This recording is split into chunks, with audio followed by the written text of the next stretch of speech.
Okay. So, I'm Eric Stover. I'm at New York Comic Con 2014. Who am I with? I'm Christopher Jones. I was the artist on Young Justice, currently drawing a science fiction series called Parallel Man, and I've done various books for DC and Marvel and other publishers. Very nice, very nice. How has it been working on Young Justice, kind of carrying the story on past the TV show, right? Well, actually, the comic series was done contemporary with the TV show, and sadly, when the TV show ended, they ended the comic as well. We would love to do more. We would love to have it come back and do more. But, working on it was great. I love the characters. I thought I had the fortune of having really good scripts to work from. Greg Weisman wrote most of the series, and he was one of the producers and head writer for the TV show. So not only did that allow the comic to be very closely integrated, it really matched the tone of the TV show, but the stories were much more closely integrated than you often get with spin-off media. They would actually be able to take backstory for characters that have been worked out or story ideas that have been planned that they hadn't found a place for in the finite number of episodes that they were going to do with the show, and use that as fodder for stories we did in the comic. So that was all just great.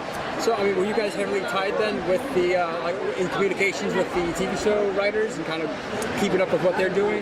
Well, there's a lot more lead time in animation than comics. So by the time I started working on the comics, they pretty much had all the stories in various stages of production through the end of the second season of the TV show. But Greg Weisman, because he was overseeing that and knew everything that was coming up, not only did he plan for that in the writing, but he'd be able to just send an email to one of the production people on the show and arrange to have me send any character model sheets or any reference I needed for characters or locations from the show, even if it was for an episode that hadn't aired yet, if it was something we needed for the comic. Yeah, that was absolutely a luxury. I've done other comics based on animation properties where I was sort of, left to my own devices, including Google image search, to find, what is this character supposed to look like on this show? As a fan, and I'm sure as a creator, I find it very frustrating when there's a character I know and love from like a video game or a TV show, and then there's a comic and they get something wrong. The gun's a different color, the costume's bigger, smaller. Part of doing a book like this is finding that balance between, being on model for the show, but also bringing a certain amount of your own style to it, so it has some life, and it has, it's not just, here's, just I'm regurgitating the model sheets from the TV show.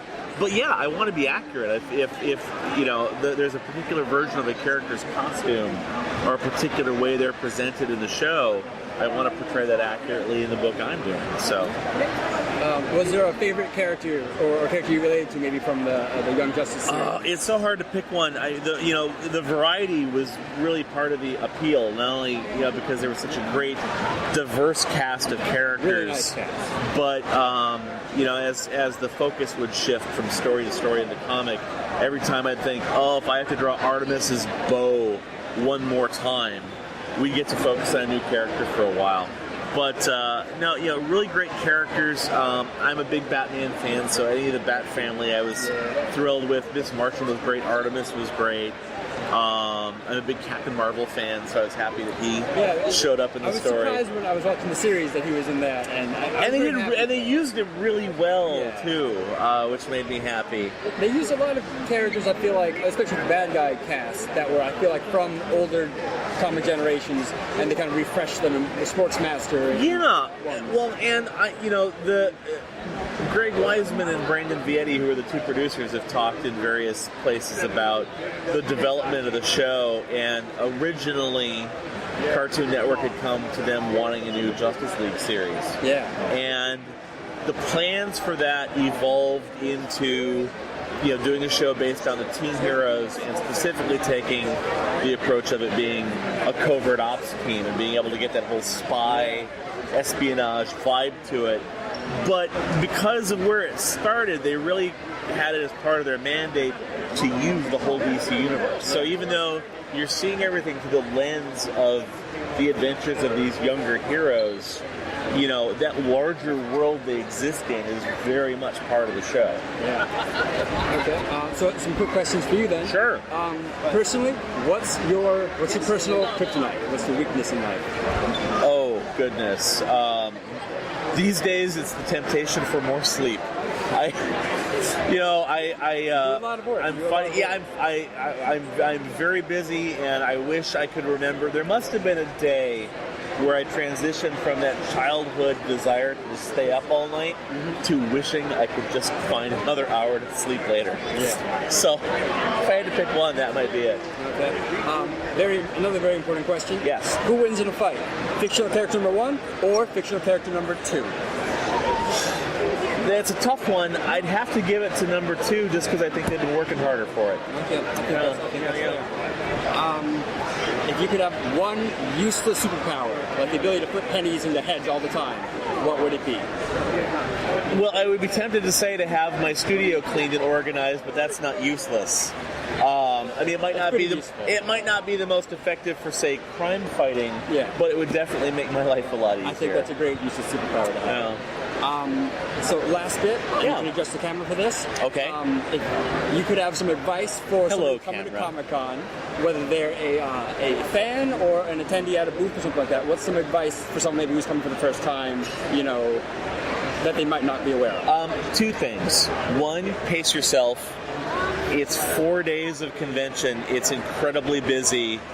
It is so easy to overdo it and not get enough sleep, not get enough to eat, and you don't want to face plant in the middle of the convention hall on your 4th day. I was talking to you about meeting you, and you were like, Thursday. I'm like, yeah, Thursday, I got this.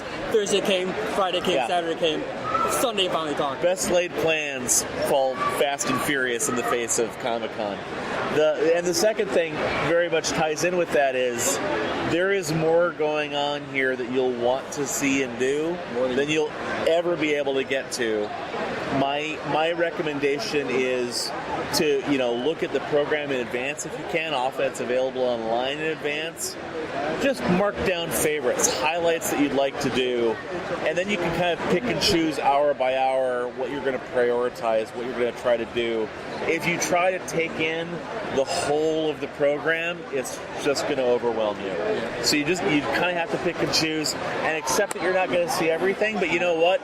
A lot of the panels, a lot of the cool news that comes out of here, even if you were here, you're going to first learn about it when you go and look on the internet when you get home anyway, so don't sweat it. Well, thank you very much for talking to me. Yeah, thank you. If you want to plug any Twitter, Tumblr, anything? Well, I'm all over social media, but if you go to my website, which is www.christopherjonesart.com, it has links to everything else, the Facebook, the Twitter, the Tumblr. So come find me online. Find the man online, buy his stuff. It's beautiful. Okay, that's good. Thank you.